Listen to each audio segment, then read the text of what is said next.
Oh yeah. Oh yeah. Fabian perspective, expected, so accepted. Going live. I'm live. Like, comment, share, subscribe. Subscribe to the channel, any one of the channels. AllBall TV, Fabian Perspective. Click link in the bio if you're on Instagram right now. Just click the link in the bio, man. I really can't. It's hard to see the what's up, big baby Jonathan. It's hard to see the comments in the on IG because on StreamYard doesn't let you do all that. But I was gonna do a video on like LeBron James trade scenarios because I think that the Lakers are gonna explore that. Like I think LeBron is exploring leaving the Lakers. And it was just a thought, but Bill Simmons took it to another level. He has trade scenarios, and he put it's him and some other guy. But I didn't want to. He did all the work already, and I'm risking, I guess, getting flagged from YouTube or whatever. But we're supposed to be able to react to these videos and watch them. It's supposed to be what YouTube is all about. Let's see. Skip. And yeah, so that's it. So I'm gonna share the screen. LeBron James trade scenarios.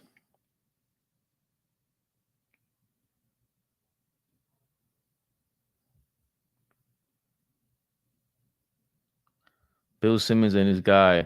I don't know who this guy is.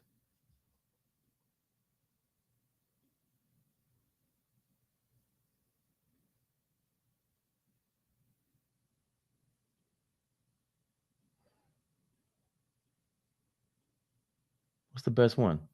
So how did I do that? Let's leave it like that. It's Bill Simmons, LeBron James trade scenarios. Yeah, well, what team would Levine go to? Who wants him? Who wants that contract? You're the Lakers. Like, figure it out. He's 28 years old, $40 million a year. You're going to be in the tax every year, every way.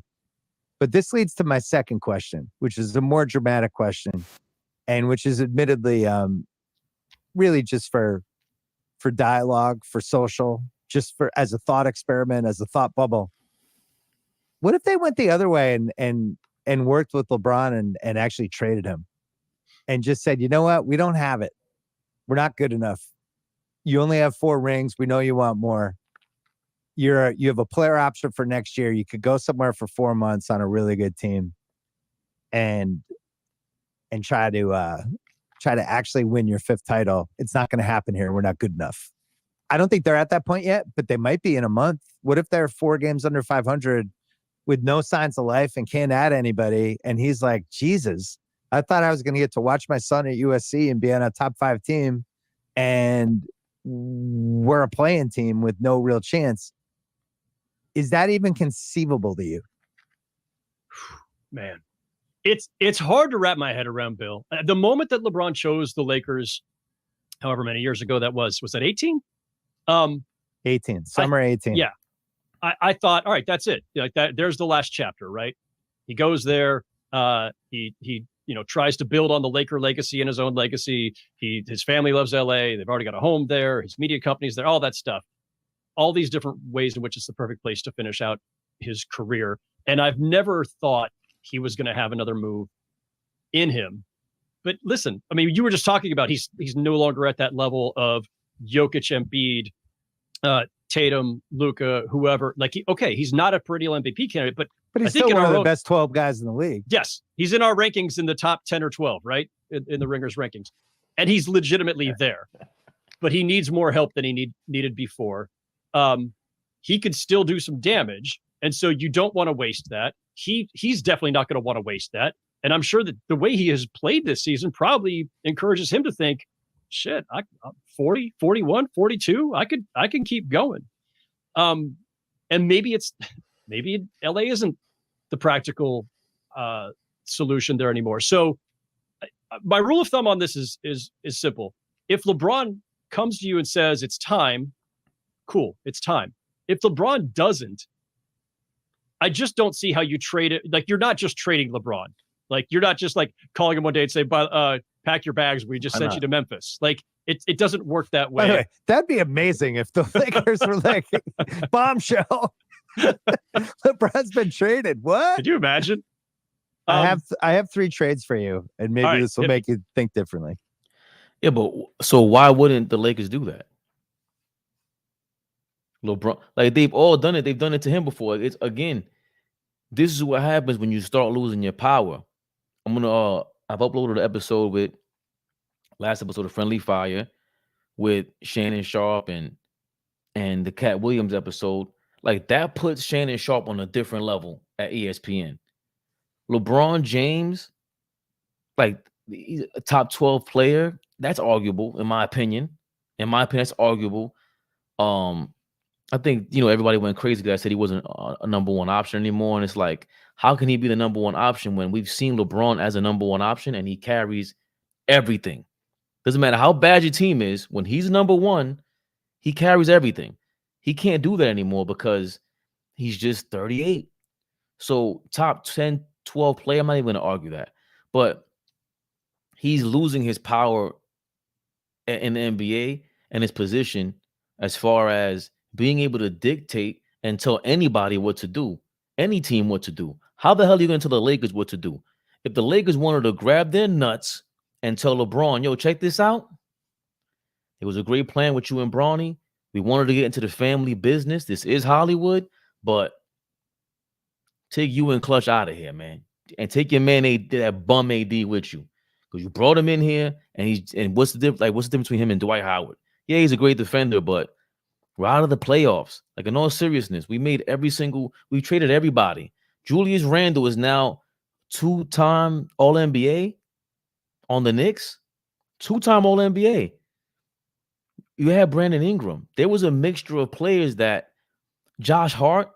You had Josh Hart and Julius Randle. I'm not saying Josh Hart is this big, Lonzo Ball would have got hurt regardless. There are a lot of players you could have had, and you didn't have to go crazy on your salary like that. All because you wanted to get into the clutch war versus everybody. So now all things are coming to a head. How are the Lakers going to be able to gain any sort of draft capital or anything like that? They can trade their big dogs. Come on, man. It's business, baby. I have a few that I've come up with, but I don't like any of them. But go ahead. Well, I was trying to think. It would have to be a team that could say to itself, we are thrilled. Hey, Clem Lowe's, we are thrilled to have RJ and IQ here in Toronto at the T-Dot. I'm glad for you too. For everybody, Clem Lowe's, what ruined it for me is RJ stands. I'm a big time IQ fan. Like, I'm a fan of anyone that just gets better and shows it. And IQ's attitude is amazing. Like, he's a pro. That's what guys are gonna really love about him. He was in a situation where he kind of didn't fit, and he was still showing up to play. Everything you hear about what can really, just put yourself in his shoes. I'm trying to play. They don't really have a spot for me, and the guy in front of me, he's better than me right now, but I can see myself being better than him. All of these things create some sort of competitive nature in you, and IQ was still able to be a pro and go out there and get traded. I wish the best for him. RJ, I don't see much of a ceiling for him. I don't see him being a number 3 guy. He can be, like I said from before, a 6-man or a 3rd option at best. But hopefully it frees things up for him and IQ within in Toronto, because it's tough for Barrett to be. It was always tough for Barrett to be alongside Julius Randle when neither one of them want to do something on the right-hand side. So appreciate the comment as well. Froyo, 24, 2006, 2 averages makes you a bum. Stop it. He's a bum. What's up, Froyo? By the way, LA. He's a bum because for AD standards, he's a bum. I'm from New York, baby. He's a bum because he's supposed to be your number 1. He's supposed to be your number 1. LeBron James is not supposed to be your number 1 or 2. He's not supposed to be. The Lakers' job is to make things easier for your players, especially your top guy. You want to help out LeBron and AD. Clearly, the players they brought in do not help them. Yeah, I think IQ will flourish here. Man, listen, IQ's my guy, Clem. I'm telling you, I love that dude. I just love as just, the Mamba mentality. Like he shares that. He shares it. You guys keep talking about Tatum with his Mamba mentality. No, IQ has Mamba mentality, man. If we're adding LeBron, we could win the title. Yes. So team number one is obviously Philadelphia, who has 1 million expirings. Yes. It could go a bunch of ways. They could trade. It could be a dump trade for the Lakers where they just get expirings back and whatever picks they have left. They could get Tobias Harris and Marcus Morris back and throw somebody Philly's way and get 2 picks. But I did play that one out in my head a little bit. Like, okay, now we have added LeBron to Joel Embiid and Tyrese Maxey with a bunch of wings who can defend, with Melton, with Paul Reed coming off the bench, with Nick Nurse, and LeBron comes in as this Swiss Army knife offensive hybrid. I was like, I kind of like this idea. And then LeBron smartly realizing, hey, Joel Embiid's really good. Those guys are scoring 60 points a game. I'm just here to facilitate and be a veteran and just do my thing. Nobody fits in. I mean, I would say LeBron's one of the 4 best I can fit in, be a Swiss Army knife guy that we've had. He's older now, but that one was interesting. And Daryl has chased him. Daryl has chased him like 17 times when he was in Houston. Also, as a Celtics fan, I'd be like, holy fucking shit, they just got LeBron James? That would scare you a little, right? Huh? That would scare you a little, right? Yes. Yeah. It would scare me a lot. I like Tobias Harris, but if you could turn him into Tobias Harris and an expiring and a pick, that would frighten me. I had a list of 3 teams that I thought were like intriguing but unlikely, just because I wasn't sure if there was. You know what's funny? Would you guys argue that LeBron wouldn't be a first option against Joel Embiid there? There's no argument, right? Jerks. That is scary. That's a crazy scenario for him to go to Philly, all the expiring contracts, man. That is kind of crazy. That is kind of crazy. If he mentions the Clippers, I would think he mentions they got a couple of expirings as well. Paul George. But replace Paul George with that. Let me see. There's enough coming back. And I know you're trading a 39-year-old LeBron, so you can't expect on an expiring. I hate to say it, you're not getting a Rudy Gobert payout. Right. For LeBron. That's a really weird fucking sentence to say. And with Philly, there's no young stud you're getting back. Their picks aren't great. They've got there's a OKC Houston Clippers pick that they own. It's one of the 3 in 2026, and then a 2028 Clipper pick. Tobias Harris and maybe Melton. It's probably not enough. It's probably not enough. It's probably not enough. I thought about Milwaukee as an obvious, yes, you want to send him to a contender, but Milwaukee's got nothing. I mean, Middleton has to be in it, and they have no other picks. They got Middleton, nothing to trade. Connaughton, Beauchamp, Beasley. Nothing. They got no picks. It just doesn't work. The other one I had in the unlikely category in the East was the Knicks, because they've got all those picks, but a lot of those picks are really heavily protected. They're going to be late first, or they're going to turn to seconds, and it would be I don't know, Fournier, Hart back to LA, Dante DiVincenzo. You don't think Randall has to be in that? Randall probably has to be in it, but if you're the Lakers, are you pairing Randall and Anthony Davis, or is this the first step toward just a complete teardown? And Randall is going to be, are you rerouting him? Are you eventually trading Anthony Davis too? I don't.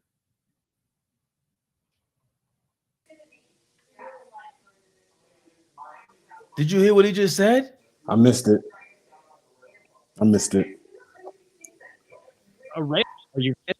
Randall probably has to be in it, but if you're Dante DiVincenzo, I don't know, Fournier, the Knicks.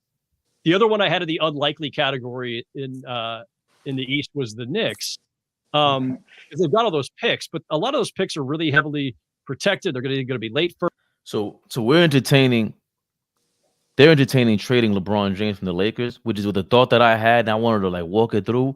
But then, of course, Bill Simmons pops up and does it himself, and he's a long-time dude. Respect to Bill Simmons, and they're going through different teams with different scenarios. They just went through the Philadelphia scenario. They have a bunch of expiring contracts, and this guy throws in the Knicks, and I'm like, okay, yeah, okay. But then he said, "What if you throw in Anthony Davis?" And I'm like, throwing Anthony Davis for us to obtain. Anthony Davis, LeBron James for like Julius Randle, Fournier expiring, and Dante DiVincenzo, something like that. I'm like, first, or they're going to turn to seconds, and it's like it would be like, I don't know, Fournier, Hart back to LA, Dante DiVincenzo. You don't plus think a bunch of Randall picks, has to be in that? Randall probably has to be in it, but if you're the Lakers, are you pairing Randall and Anthony Davis, or is this the first step toward just a complete teardown? And Randall is going to be, are you rerouting him? Are you eventually trading Anthony Davis too? Like, a Randall, Anthony Davis, Austin Reeves team isn't doing anything. You didn't mention the least improbable part of that trade, which would be LeBron and Rich Paul reuniting with Leon Rose and Worldwide West. That's exactly why. That's exactly why. What made me think of this? Because Clutch, I think I asked one of you guys that for Leon Rose and Worldwide West to sit down with Clutch, and we're just doing it for DeJounte Murray. There's put this in perspective. Hold on, real quick. There's no inkling in the back of your mind of, yo, let's end this thing right. CAA just got bought by the dude that owns Gucci. Whatever's not LVMH, whatever's not Hennessy, that company over there, they own everything else. They own Gucci and I think Yves Saint Laurent, whatever. And he's married to Selma Hayek. He's a wonderful man. So they're like the biggest, them and WME, biggest agencies out there. You don't think Clutch is looking forward to getting bought out? LeBron's about to be out of here, man. Stop the games. I always thought Bill Simmons, the one that first said Clutch is supposed to join up with a Jay-Z and form the Two Kings thing for Rock Nation, Sports and all. Okay. You don't think you're gonna sit down and go, you had enough. You had a nice little run, Rich Paul. Great job. You had the Trump card. You had LeBron for the last 10 years. We can't do anything about that. Right? Let's end this right. Let's end LeBron's career correctly. You come to New York and do what you should have done 10 years ago when I originally met James Dolan. That's how him and Leon Rose and James Dolan got cool. You bring Anthony Davis. We win a ring in New York. Flea. You done? Talk to me, Flea. Are you done yet? You ready for me yet? Is it my turn yet? Yes. I'm going to entertain this just because it is 3:30 on a Friday afternoon, and we're going to have some fun to go into Central Time. Excuse me, y'all. We're going to go into the weekend having some fun. I kicked around LeBron James to the New York Knicks yesterday in a different conversation. I meant to have that with you, but I'm glad we're here today. Far-fetched. I would not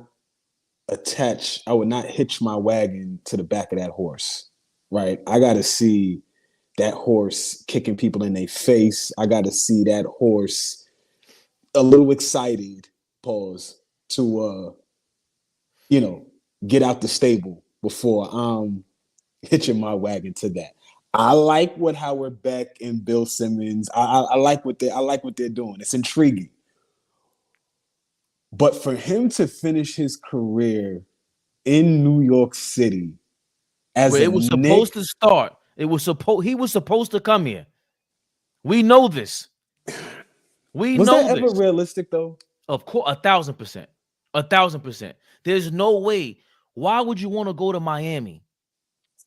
Why not? You gotta go to LA, Boston, or New York. I'm not going to Boston because there's racist town.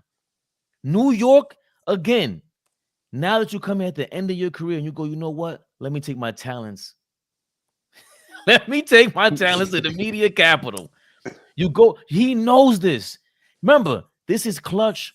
They have all those ties in LA for the Hollywood scene. New York is, I don't want to say just as Hollywood as Hollywood, but we're up there. Yeah, I said that yesterday. I think, and this is a different conversation, we may need to retire that term, the Mecca. Like, we may need to do away with the term. And hear me out for a second.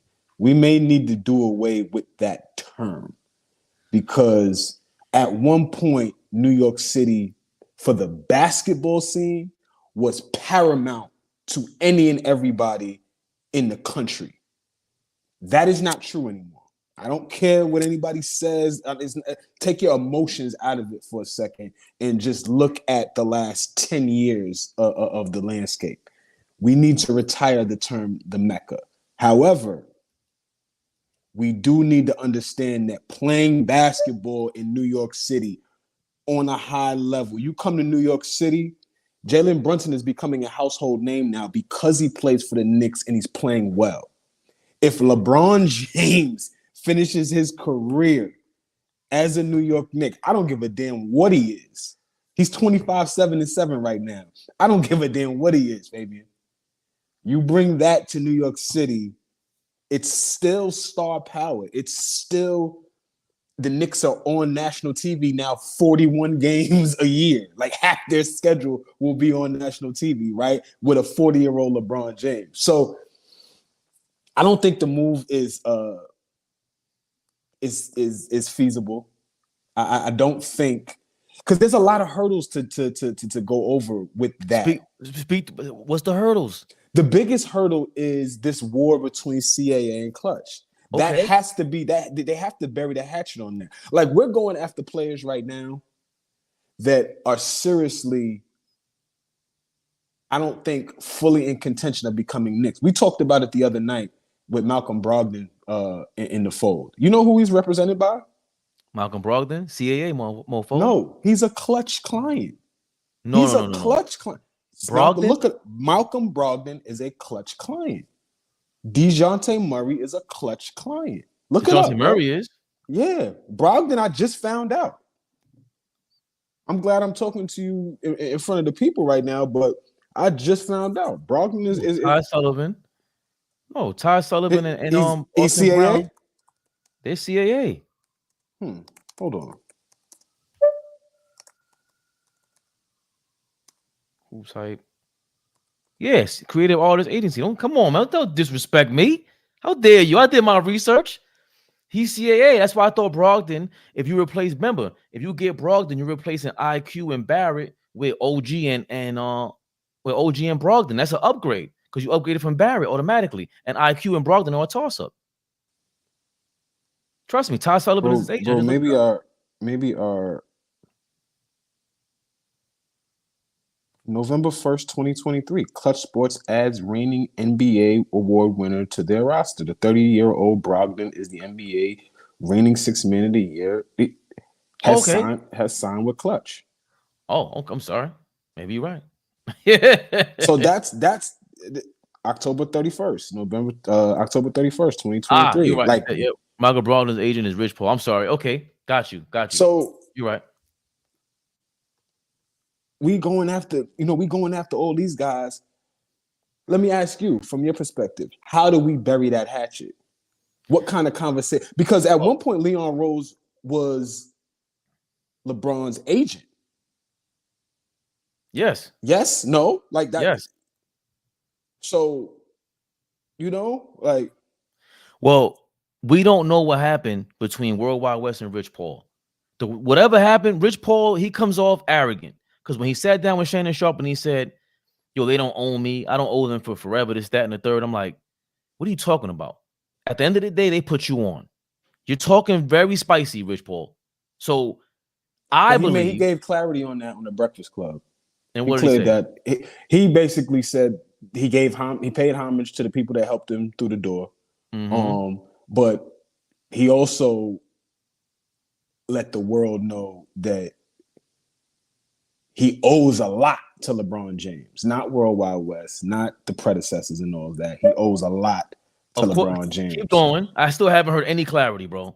What was the beef between you and World Wide West? No, he didn't provide clarity on that beef. He just provided clarity on, I didn't make it in this business by myself. I didn't climb the ranks by myself. There were a lot of great agents, because he did spend time on talking shit about the agents that hated on him throughout his rise. But he did spend time on paying homage to the guys that grabbed him while he was trying to, climb that ladder. But no, to answer your question, no, there was no clarity on that. So that's gonna be where you go, listen, LeBron is all about image. He's all about telling a story. You want him to be known as better than Michael Jordan. What other fan base is going to pump you to be better than Mike than the New York Knicks fan base? Like, there is.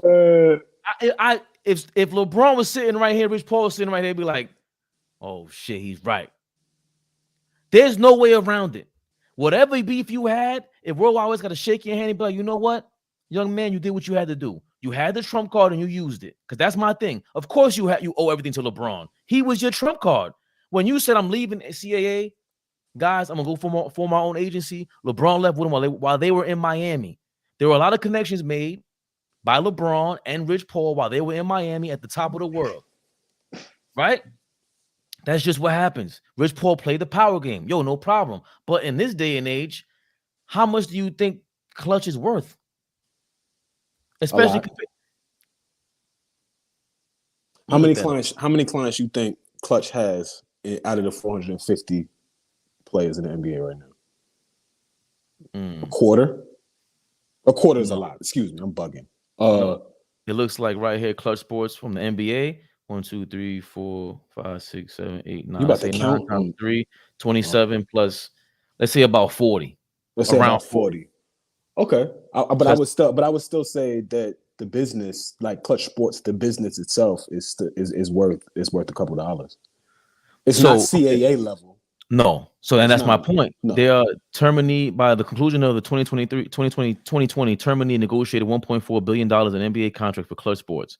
So they don't even have a real, like in Wikipedia at least, they don't have a real amount. But they don't have what CAA got. And they don't got what WME got, which is now Endeavor.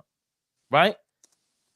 They don't have that. But they're in the same position or a similar position how CAA started. CAA started because they bought out Leon Rose.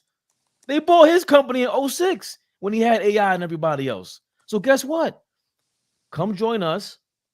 We'll make it easier for you. You can be a co-CEO if you want, Rich Paul, because you got LeBron still, and you got AD and Leon Rose and LeBron James and Rich Paul would do nothing but stomp all over the world, and they would bring conclusion and mission complete objective to Leon Rose coming over here.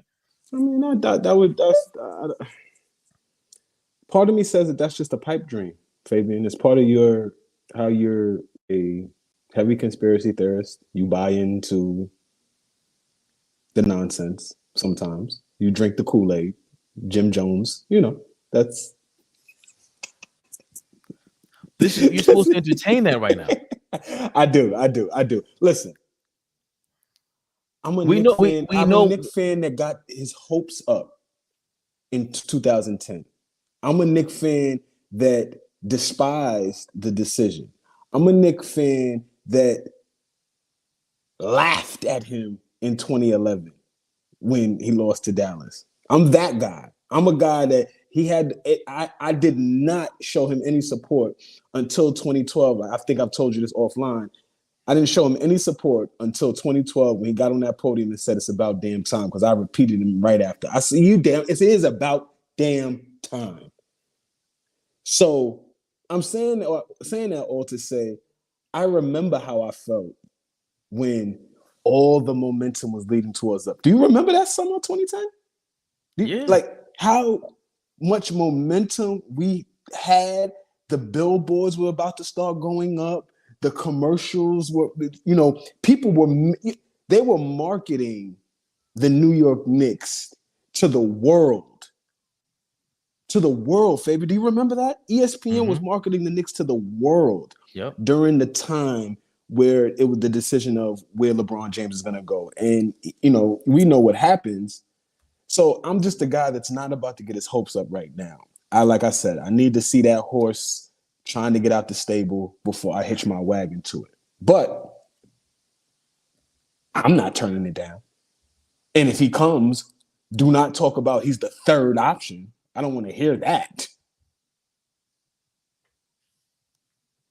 With AD and Jalen Brunson?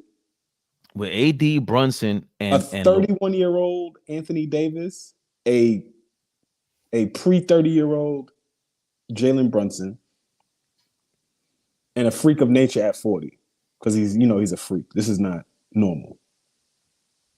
Right. I still think he's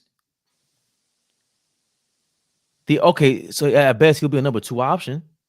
He's not a number 1 option is like y'all forget what he was at a number 1 option. Let me ask you a question. Who did you consider the number 1 option when LeBron and Kyrie were together? He was. Like head and shoulders? Yes. I don't drink. Listen, I love Kyrie. I was rooting for Kyrie before.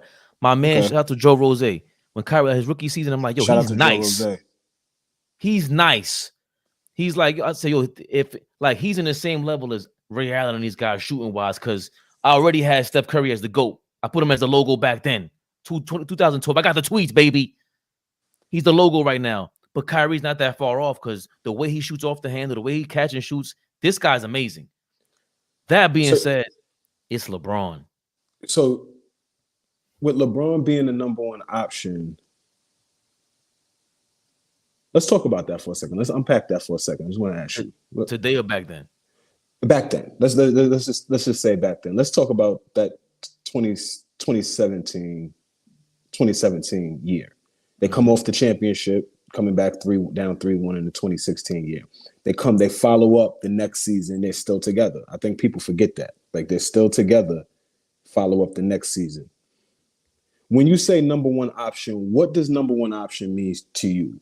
The guy that's getting the ball with 3 minutes left in the game, the guy that takes the most shots per game, the guy that is controlling the offense. I want to get some clarity before I say what I'm going to say about that number 1 option thing. So that was the exact question I was going to ask you.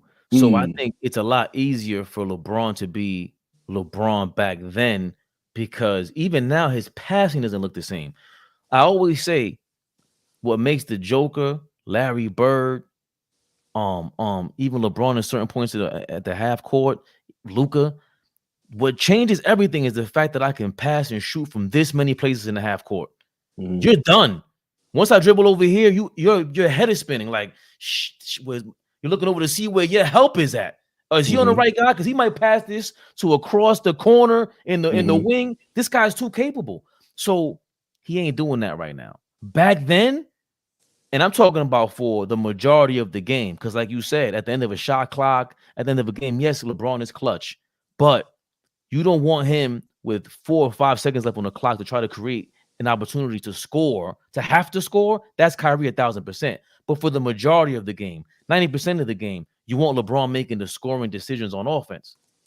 Back then, that's what makes him a number 1. Steve Nash, same thing. Jason Kidd, was he the number 1 option? Not the number 1 option, but you want him with the ball to make these decisions to get it to the number 1 scoring option. And I think that's what I mean today.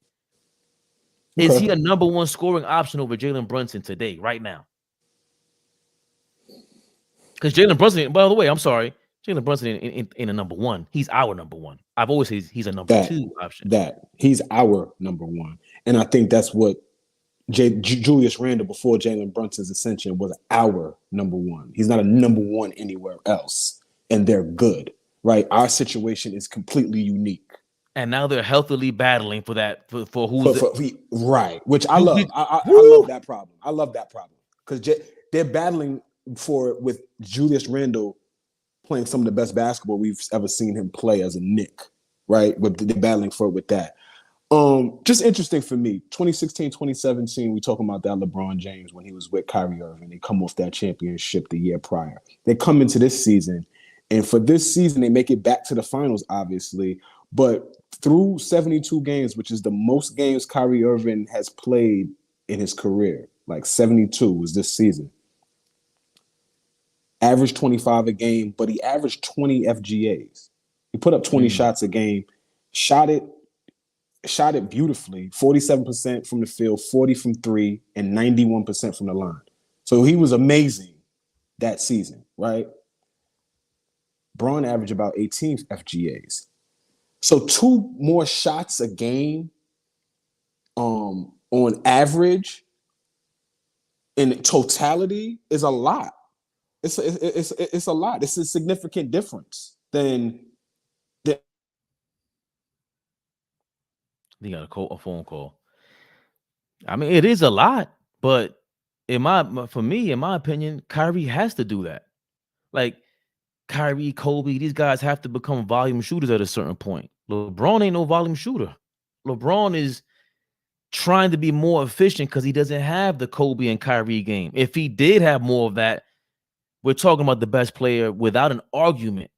There's no argument if LeBron has that. There's no, I don't care how non-clutch he is. You can't compete against someone with a bag, and I'm efficient, and I can get the ball wherever I want, and at any given time on that court, in transition, after a rebound, in half court.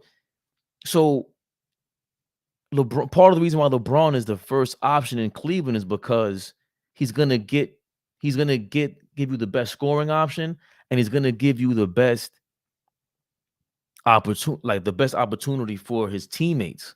That just changes everything. So Bill Simmons, like, just the fact that they even entertained this, it blew my mind, because I was thinking about that when it came down to Leon Rose sitting down with Clutch Sports. Why else would you want to sit down with Clutch? It cannot just be about DeJounte Murray. You're not gonna end the beef. This is a real legitimate beef. You felt like this guy flipped on you. Like, it's Leon Rose chose World Wide West side. That's how it's reported, versus Rich Paul.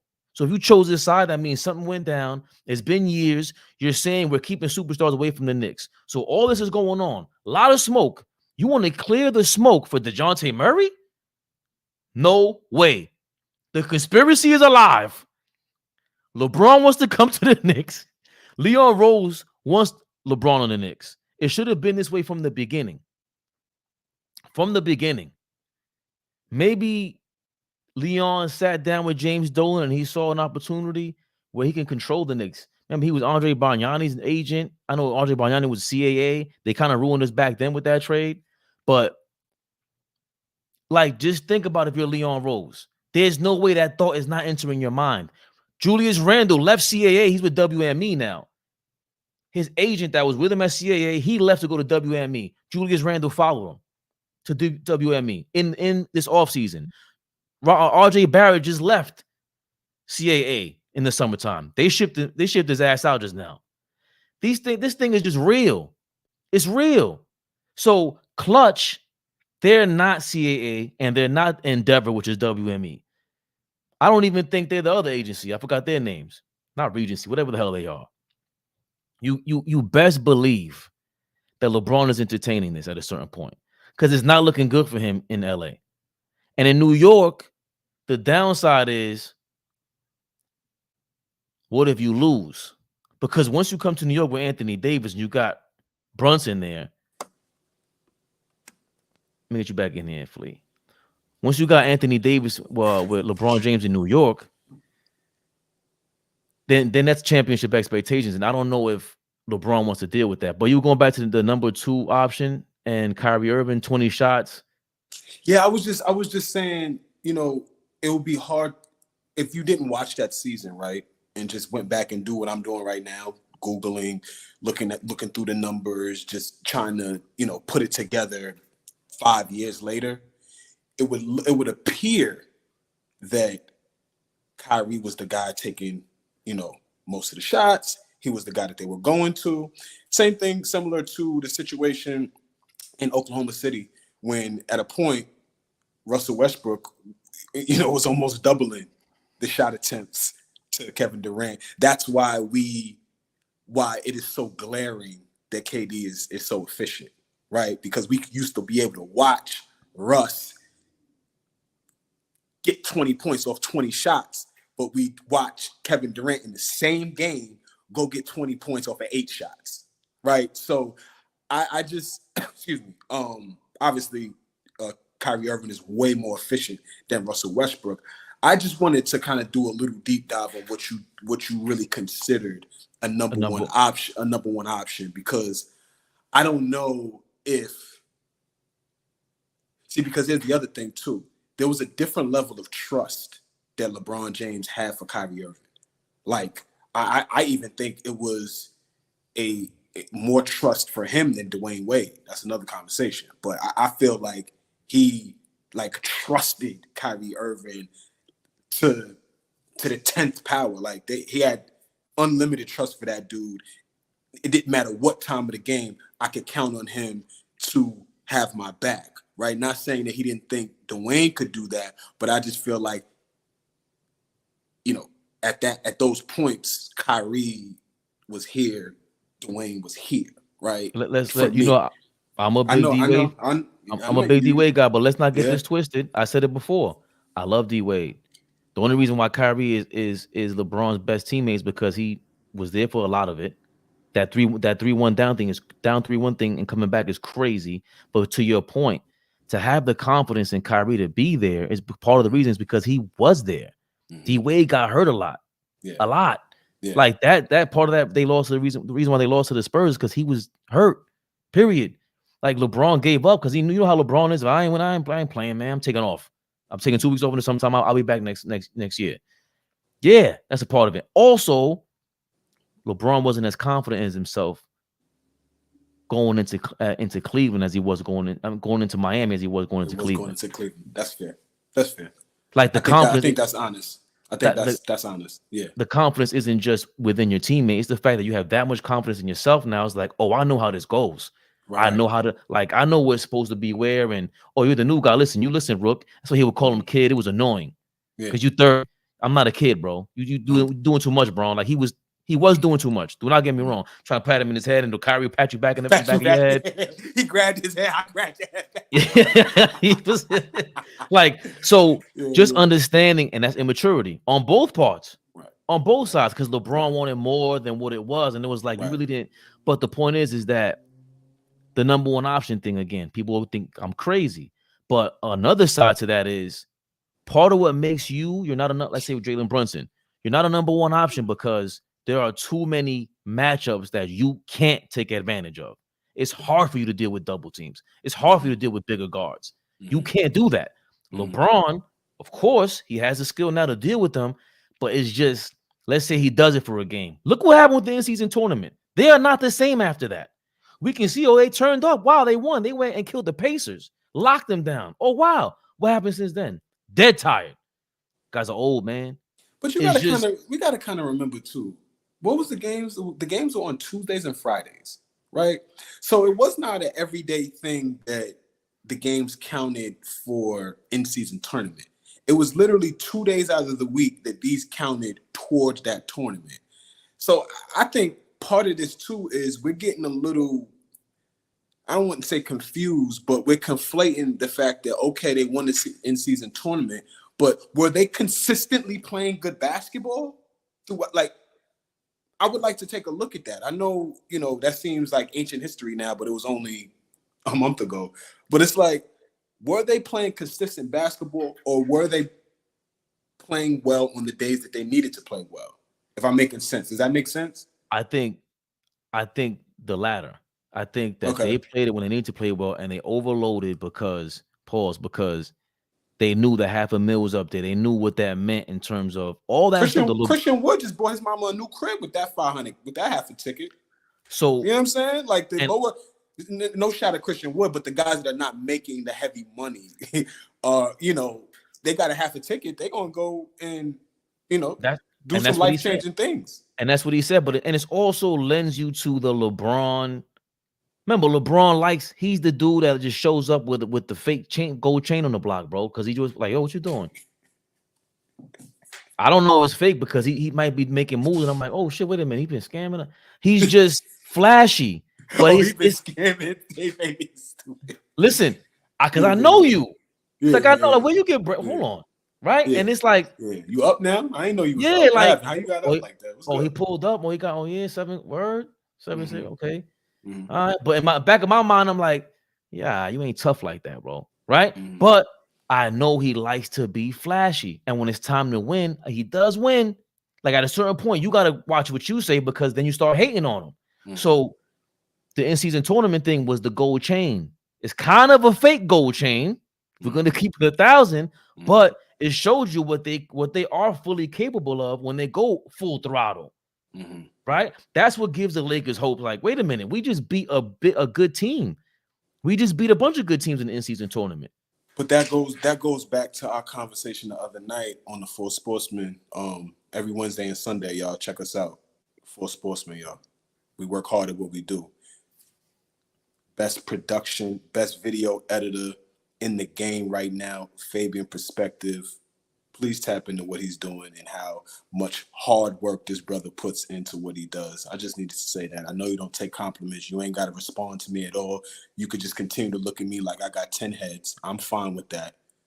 But I need to take 30 seconds to remind the people. Thank you. Oh, do we got the juice? I don't got the juice. I don't know. I don't know what he downloaded, but it's a reaction thing. But no, we said tournament. Yeah, what we said on the last episode of the Full Sportsman, that there was this sense of we're trying to find where to place the blame, right? It's easy to get to these points of the season when these LeBron James led teams are struggling, because the narrative usually is, well, his teammates get scapegoated. But the fact remains, like, two things can be very true. LeBron James is playing at a high level, but the high level that he's playing at is not affecting winning basketball anymore. And you do need the ancillary pieces to play well. We are in a league now. Like, we get all of this, and I would love if our co-host 2 was here with us right now, because this would be something that I would really want to say to him and get his reaction to. But we have a lot of conversation about help. Oh, guys need help. All these guys want extra help. All this help. We have to remember, y'all, we are in. Got a phone call? You got me? Yeah, we can hear you. Can you hear me? Yeah, you sound better, actually. Go ahead. Give me a second. No, you sound good. Don't let me zoom in like that. I'll get to some of your comments. We're through to have RJ. I went to that. Yeah, Q. Okay, so one man wrecking crew now. Nah, come on, man. Fabian PerspecTV, one of the best in the band. He just said that. Peace, y'all. Beloved was good. It's a good battle. It's productive. Thing talking about Brunson and Randall. Yeah, man. Yo, I'm excited. Like what Randall did the other day in the third quarter against Chicago to just implement himself as the big dog, like coming down court full throttle, stop on a dime, finish with his left and his right. It's tough. And you can see that's what I'm always talking about. Like in football, I saw Randy Moss when he goes full throttle. That's why he was supposed to be better than Jerry Rice, right? Because when he goes full throttle, it's like, okay, you can actually remember how football looks. I can't really tell what the rest of the defense is looking at a certain point because the camera's following the quarterback. But you can tell for a half a second or two, or a half a second or a second, how the defense kind of funnels towards those dominant wide receivers. Or if they're loaded up 9 men in the box for a running back, you can tell who the dominant player is right before the snap in football. You can tell. And it happened with Odell Beckham his rookie season against the Redskins and the Eagles. They didn't know how to really guard him. And it was the same thing with players like LeBron, of course, and Westbrook. Full throttle. It's like, damn, you can't stop them. Julius Randle, it's the same thing when he's going 100,000 miles an hour, and then he's like the defense just physically, you don't want to stand in his way. This guy's like 300 pounds. You know what I'm saying? Like he might really rock you. So it's incredible what he did the other day. That's from Beloved. He said it's a good battle. LOL. What was his role with them before with Clutch? I think he was Rich Paul, and Clutch was just like I don't want to say just a regular representative, but I would think, remember, you got to be shout out to Fish. He was explaining to me, you got to be a lawyer to be an agent, and you do. You have to understand there's a lot of legal terms, and just remember, you have to have a history and just understanding negotiating, and you don't want to get messed over.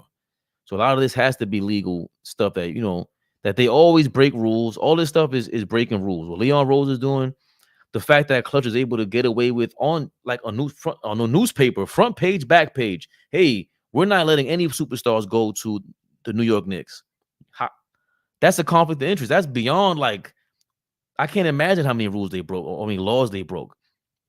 I forget about them not even checking that within their own industry. So you would have to be some sort of lawyer, right, to understand all of that. So I just think he was becoming an agent, though. Beloved, is that Fast and Furious Flea? Yeah, it is, or it was. He keeps getting phone calls. He's a busy guy. It's Friday. It's called Know Your Personnel. James knows what he was getting. Yeah, my brothers. Oh, ball. We got to fix your logo. Slick, yo, Knicks Nation, baby, pull me up. I don't know if I can pull you up because then it turns into something crazy. Slick, contracts need lawyers, right? But I don't know if the agents have to be lawyers. Like if you like, shout out to Fish. What he broke down was Jay-Z's able to become an agent or own an agency because he was able to prove that he dealt with so many high level contracts being on that at that point. But remember, even Jay-Z couldn't just step into the NFL and have Rock Nation in there. That's why he took on that job, and they called him a sellout with the Kaepernick thing, which I never thought he was a sellout. I thought he had to go in there and get the money. NFL's making $16 billion a year. He wants a piece of that pie. He's missing out on it. Another guy you have to watch out for that can link with Rich Paul and LeBron. They have a lot of clients, and they leave Rock Nation like a mofo. They have a lot of turnover too. Everybody has turnover, but there's a lot of money involved, like CAA. That like they have a lot of money. This is a lot of capital they're dealing with. So Jay-Z joins the NFL as a advisor because he couldn't be an agent, right? Because of the stipulation that they had. I forgot what that was. What I think it was because he wasn't a lawyer, whatever it was with the NFL. But that's the good old boys. So, I don't know if you have to be a lawyer to be an agent, but you definitely need lawyers to go read them damn contracts, like you said.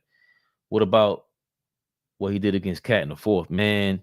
And Cat did his thing throughout the whole game, but it was just against everybody. Randall, you can see, just turned up. And I don't know, maybe you guys could. What do you guys think about this? I think what Randall did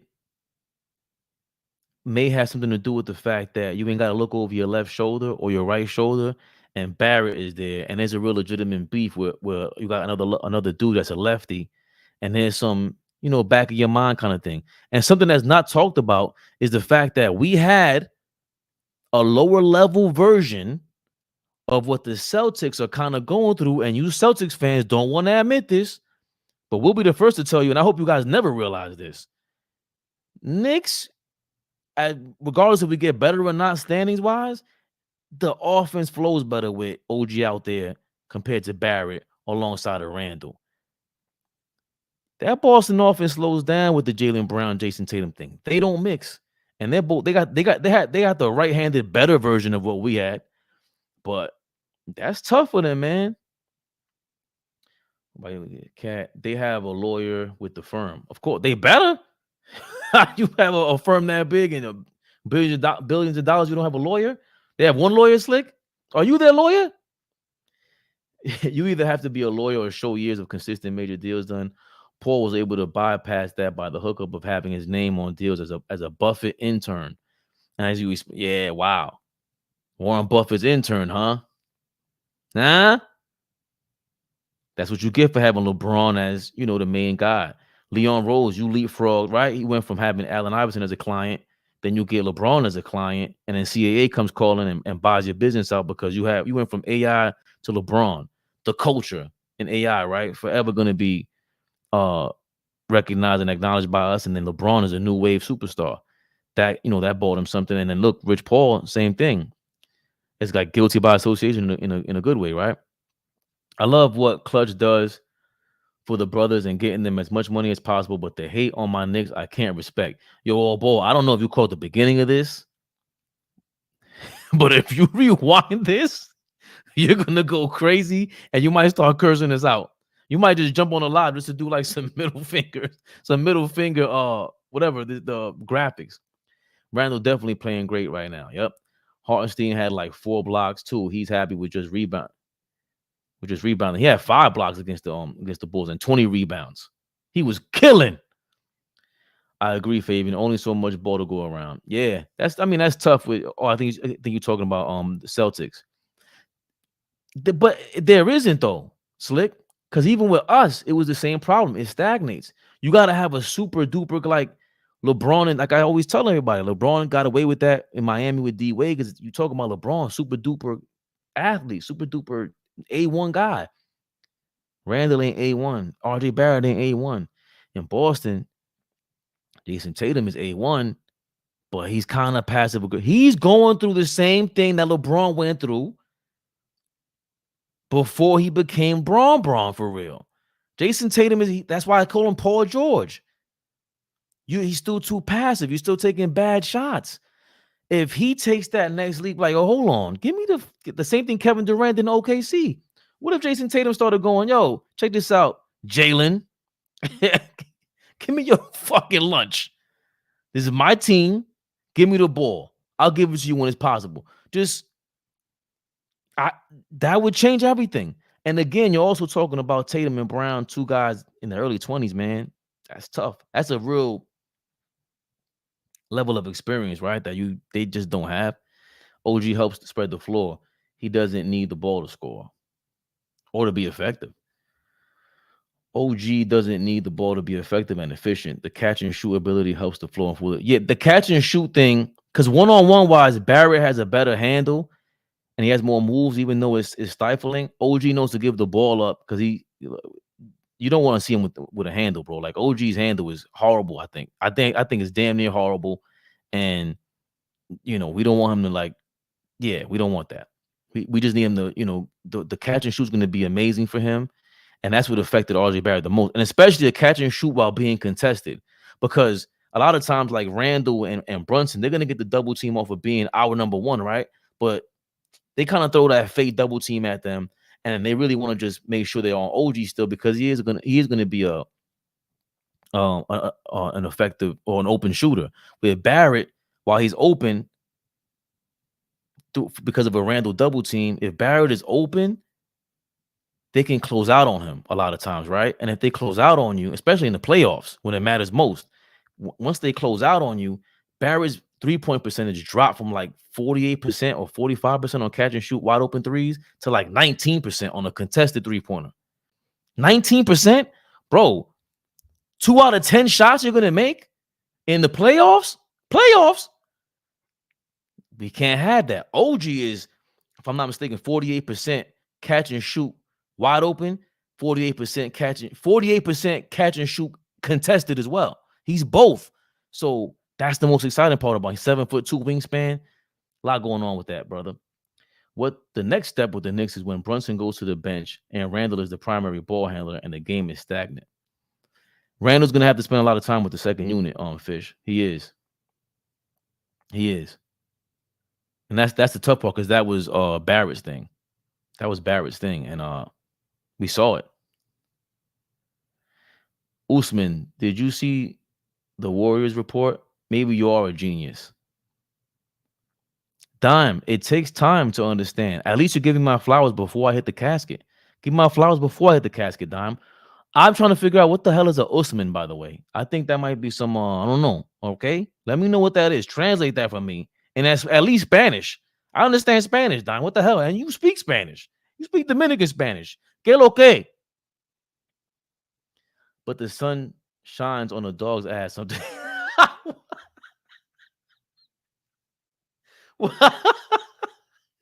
Yo, fuck you, Dime. I'm agreeing with you as far as guys that need the ball in their hand all the time. Yeah. It's tough for them to move off the ball, right? That's what made Michael Jordan another level, right? Kobe Bryant, another level. Steph Curry, another level. Come on, man. This is my last year calling Tatum A1. If he doesn't crazy, he's B+. I've been calling him B+. I don't think he's on Luka's level. Luka is unapologetically, I'm coming at you every single game. I don't care what the game plan is. I don't care how many triple teams you got for me. I'm going to dribble the ball into the corner and make the craziest pass of all time. By the way, Luka can get out of scenarios. Part of the reason why you can't really guard him is because he's dumping the ball off damn near from the sideline into from the third row and can make the craziest pass of all time. Tatum can't do that. That's not talked about enough. What handle Barrett got? He got a better handle. Listen, you're gonna look. I'm telling you right now, AllBall, you're gonna flame OG when you try to see him do some silly crossover. I'm telling you.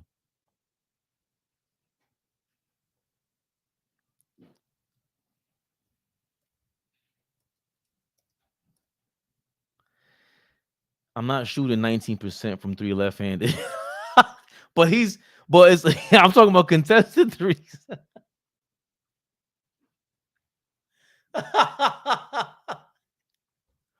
19% is crazy. Usman Garuba. Is he nice? Because I know the guy from I forgot what team it was. Is it Liverpool? He's out. He's out. He looks like kind of like me with longer hair. He's supposed to be nice. Usman Garuba. Dime with the dagger. There was no need for that, Fish. Like, he complimented me and his back slapped me. That was crazy. My partner.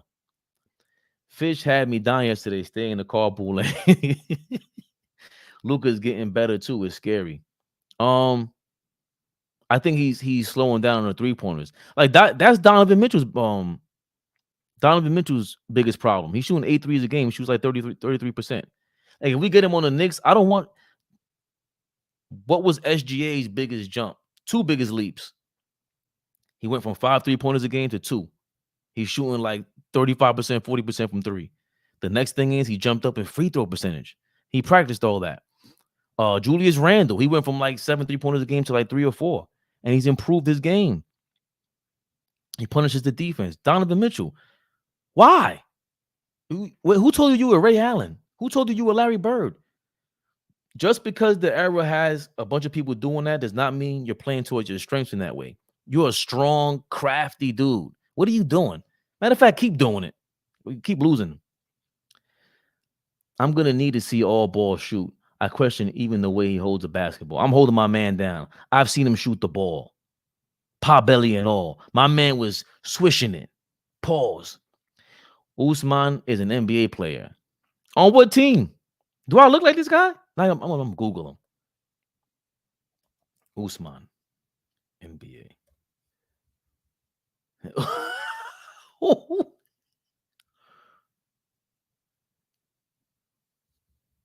Are you kidding me, Don?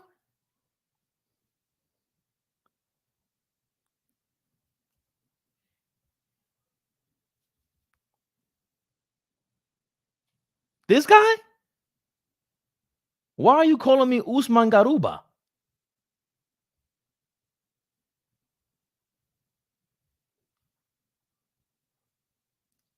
Do I look like him with like the heaviest tan of all time? Oh, he's from Spain. I think I understand your joke now, Don. The Knicks showed grit and determination, overcoming being down 10 plus and mad turnovers. They stayed with it and overcame. Against Chicago, Slick, Chicago is pretty competitive. Ever since they said Zach LaVine's dumbass down, who I do not want over here, they seem like they're gonna play, compete for each other. Kobe White is amazing. Yeah. So I think we compete. You have to compete with the Bulls for 3.5 quarters. You have to keep. They're not gonna let up. So we again, I think Randall's the guy. He had enough, and I was just glad to see that. Like, this season has been a real. This is his best, the best he's ever played in his life. I don't care. I don't care what anyone says. I don't care how much of a Randall fan you were. You did not see him playing like this. He's never played like this for this amount of time. Nah, he got buckets on the mini hoop. I'm very proud of the. Are you talking about AllBall got buckets on the mini hoop, bro? You are my height, Dime Dropper. Slow down. I'm very proud of the Knicks' performance against the Bucks and Bulls. Me too. AllBall did. Knicks one right piece away. Oh, yo, too. When you see our live, please rewind this too. You're gonna be disgusted. Fish. Donovan Mitchell to the Knicks is a fireable offense. I agree. I mean, I don't see the mix. You don't look at like him at all. I don't. It's just some random nonsense joke I made. Well, we got to run with it now. He's my cousin. By the time I'm 30, I'm gonna have like 100 nicknames for you. He said, by the time I'm 30, what a fucking bastard, bro. I was 30 11 years ago, you fucking jerk, Dime. Grit and determination sounds like the blind date that has a good personality. Fisher is really a joke writer. DeRozan and Kobe hit big shots. I think Kobe would be better if they just let him score. I like his offense. Hold on, yo. His name is Kobe White. I thought it was Kobe White, like instead of Kobe like Kobe Bryant, but with a C. That wasn't sarcastic. He did. Maybe. I gotta get going, but please rewind this. Please rewind this. Dime. Oh yeah, Dime was shitting on me. SS, shout out to SNS. He jumped in. He said, "Yo, is this Papa Schmurder? What's going on? Red Nation Vlogger, what's going on? See you guys on Instagram. If you on Instagram, click the link in the bio, man. Jump in here." S said, "Is this LeBron Central?" It might be S. Kobe. Okay, I'm not bugging. Slick, thanks for joining us. Flea, back to work. Fabian perspective expected, so accept it. Friendly fire, AllBall TV.